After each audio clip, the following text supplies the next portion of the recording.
AP EAMCET second phase అదేనండి final phase counselling అనేది 20th నుంచి స్టార్ట్ కాబోతుంది.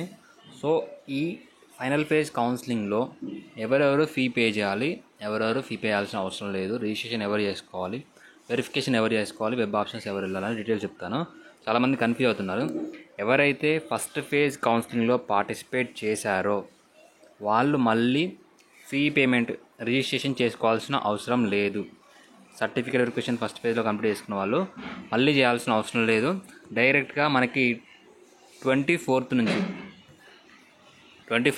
26th వరకు వెబ్ ఆప్షన్స్ ప్రాసెస్ స్టార్ట్ అవుతుంది. సో ఫస్ట్ ఫేజ్లో ఆల్రెడీ పార్టిసిపేట్ చేసిన వాళ్ళు డైరెక్ట్గా వెబ్ ఆప్షన్స్కి వెళ్ళొచ్చు.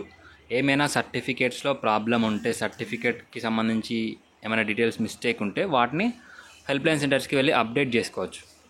సో నెక్స్ట్ ఎవరైతే ఫస్ట్ ఫేజ్లో పార్టిసిపేట్ చేయలేదో దాదాపుగా 57,000 స్టూడెంట్స్ ఉన్నారు. సో వాళ్ళు కొత్తగా రిజిస్ట్రేషన్ చేసుకోవాలి. రిజిస్ట్రేషన్ చేసుకొని సర్టిఫికేట్ వెరిఫికేషన్ చేసుకొని వెబ్ ఆప్షన్స్కి వెళ్ళొచ్చు. ఆల్రెడీ ఫస్ట్ ఫేజ్లో పార్టిసిపేట్ చేసిన వాళ్ళు మళ్ళీ ఫీ పేమెంట్ చేయాల్సిన అవసరం లేదు. చాలామంది కన్ఫ్యూజ్ అవుతున్నారు. సో వాళ్ళకి ఇన్ఫర్మేషన్ తెలిసేలా వాళ్ళకి షేర్ చేయండి, వీడియోని లైక్ చేయండి. కౌన్సిలింగ్ కంప్లీట్ గైడెన్స్ గురించి డిస్క్రిప్షన్లో వాట్సాప్ నెంబర్ ఉంటుంది, కాంటాక్ట్ అవ్వచ్చు. అది కంప్లీట్గా పెయిడ్ గైడెన్స్. Thank you.